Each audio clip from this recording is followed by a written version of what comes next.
Guys, তোমরা কি জানো আমাদের গেমে কিভাবে ওয়ান্ডারিং টেরার এলো? এই যে দেখতে পারছো তোমরা, এই নিটুইট ভিলেদার যে কোনো কাম করে না, ফলে ভিলেদাররা তাকে এইভাবে লাথি মেরে উড়িয়ে দেয় এবং সে ট্রাভেল করতে করতে চলে আসে সোয়ামবায়ামে।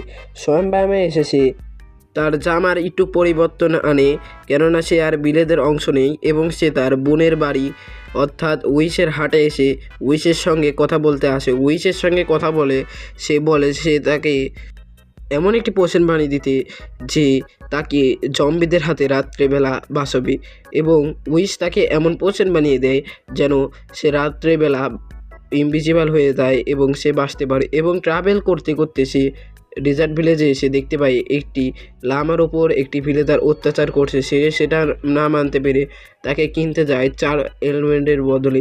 পরে এমরাল্ডের দাম ভিলেদারটা পছন্দ না করলে পরেও সে একটু খাবার দেয়, আর ওই ভিলেদার সে মেনে নেয়, আর সে তাকে ওই লামাটা দিয়ে দেয়। তারপর ওয়ান্ডারিং ট্রেডার যেই আইটেমে পেত আমাদের মতন প্লেয়ারের কাছে এসে বেচতো। তারপরে আমরা যা ওর পর করতাম, আমরাও ওই ওয়ান্ডারিং ট্রেডারের ওপর এইভাবে লাথি মেরে